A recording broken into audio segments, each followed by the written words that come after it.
Menyandang predikat negara kepulauan terbesar di dunia dengan panjang garis pantai sepanjang 81.000 km lebih, ternyata tak membuat Indonesia menjadi negara yang hebat dalam memproduksi garamnya. Kenyataan yang ada justru negeri ini masih belum bisa memenuhi kebutuhan garam rakyatnya sehingga keran impor garam masih terus terbuka hingga saat ini. Mengapa kondisi tersebut bisa terjadi? Selengkapnya akan kita ulas bersama dalam polemik impor garam buat Jokowi Grab.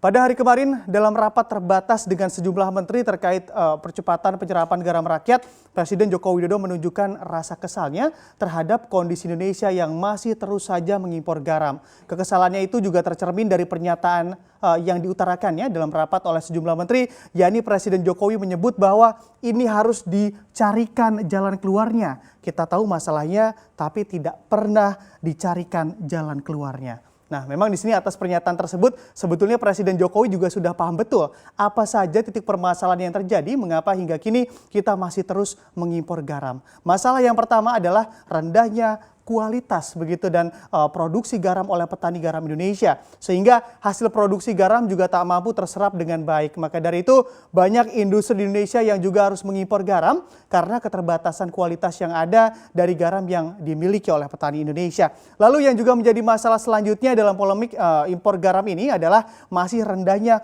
produksi garam nasional. Diketahui untuk per tahunnya sendiri Indonesia memiliki kebutuhan garam nasional sebesar 4 juta ton per tahun, sedangkan angka produksinya masih berada di angka 2 juta per tahun, 2 juta ton per tahun saja. Nah, gimana tuh? Sudah memiliki angka produksi yang rendah, ditambah pula begitu garamnya juga tak laku karena keterbatasan kualitas yang ada. Data juga menunjukkan per 22 September 2020 sebanyak 738.000 ton garam petani Indonesia masih belum terserap baik oleh industri yang ada di negeri ini. Sedangkan kenyataan yang ada juga menunjukkan keran impor yang juga terus dibuka begitu oleh pemerintah. Lalu berapa banyakkah volume dan nilai impor garam Indonesia selama ini? Bisa kita lihat di slide selanjutnya.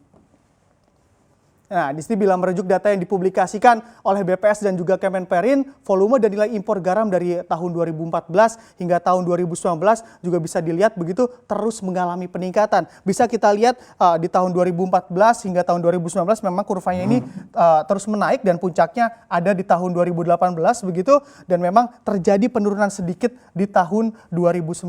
Memang dari data ini juga terlihat di tahun 2018 terjadi peningkatan volume impor yang cukup tinggi mencapai 2,8 juta ton atau naik 11,2% dari tahun sebelumnya. Bahkan tertinggi sejak tahun 2014. Nah, ini kurun waktunya. Dan memang untuk nilainya sendiri impor garam pada tahun 2018 sebesar 90,7 juta dolar Amerika Serikat dan angka tersebut juga naik 8,4% dari angka sebelumnya yang hanya berkisar 83,6 juta dolar Amerika Serikat. Sungguh angka yang fantastis begitu ya. Andaikan negeri ini juga mampu memproduksi garamnya sendiri guna kebutuhan industri, dapat dibayangkan pula berapa banyak cuan yang bisa masuk untuk pendapatan negara ini dari garam. Tapi ya balik lagi, kepentok masalah dikit selalu impor. Nah, memang yang menjadi jawaban begitu ataupun solusi untuk memenuhi kebutuhan garam industri kita. Bahkan swasembada garam juga sering disuarakan begitu. Namun hingga kini nyatanya keran impor garam juga masih terbuka lebar. Nah, atas kondisi ini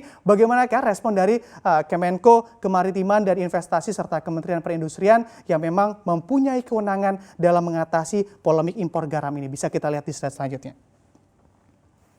Nah, di sini memang dari hasil rapat terbatas yang dipimpin langsung oleh Presiden Jokowi terkait polemik impor garam yang selama ini terjadi, muncullah suatu hasil yang mana pemerintah sepakat untuk tetap memberikan keleluasaan bagi industri untuk mengimpor garam karena dianggap memberikan nilai tambah begitu ya. Walaupun meski pada sebelumnya persoalan impor garam ini juga sempat menjadi kritikan Presiden Joko Widodo untuk kedepannya impor garam masih dapat dilakukan. Namun keputusan terkait impor garam kini dipegang oleh Kemenperin dan harus mempunyai izin maupun rekomendasi yang juga dikeluarkan oleh Kemenperin. Walaupun pada sebelumnya juga kita ketahui bahwa permasalahan impor garam ini menjadi kewenangan dari Kementerian Kelautan dan Perikanan Republik Indonesia. Lebih lanjut, Menko Luhut juga memberikan pernyataan bahwa ke depan aktivitas impor garam ini juga tidak boleh mengganggu penjualan garam petani Indonesia. Dalam pernyataannya, dirinya juga menyebut begitu kalau dia maksudnya di sini adalah industri melanggar atau membocorkan ke market membuat garam rakyat turun, ya izinnya akan dicabut.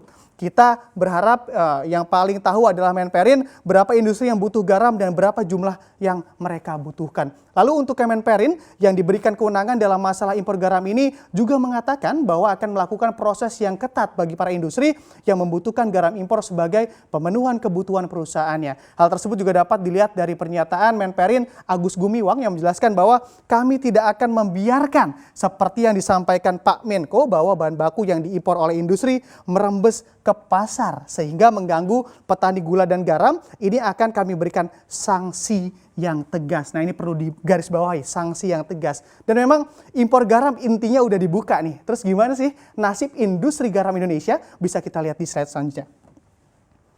Nah, di sini 2 pabrik garam industri akan segera dibangun oleh pemerintah untuk mengurangi ketergantungan impor garam yang terjadi di Indonesia. Hal tersebut juga dipertegas dengan pernyataan Menristek Bambang Brojonegoro yang menyebut bahwa kami optimis dengan penggunaan teknologi dengan investasi per pabrik. Nilai investasinya cukup besar 40 miliar, maka nantinya bisa substitusi impor dan mandiri untuk kebutuhan garam aneka pangan atau pertambangan. Untuk saat ini diketahui sudah ada 1 pabrik garam yang sudah selesai digarap oleh pemerintah, yakni pabrik garam di daerah Gresik begitu. Dan juga rencananya di tahun depan akan ditambah juga atau 1 ataupun 2 pabrik garam lagi untuk memenuhi kebutuhan garam serta meningkatkan kualitas garam Indonesia agar dapat digunakan dan terserap dengan baik di negeri ini ataupun di negeri sendiri begitu. Dan dapat disimpulkan dari presentasi kali ini bahwa kebutuhan garam nasional perlu menjadi hal yang serius untuk diselesaikan agar impor garam juga tak menjadi penyakit menahun begitu ya di Republik ini. Dan juga yang terpenting jangan sampai permasalahan impor garam ini yang tak kunjung selesai ini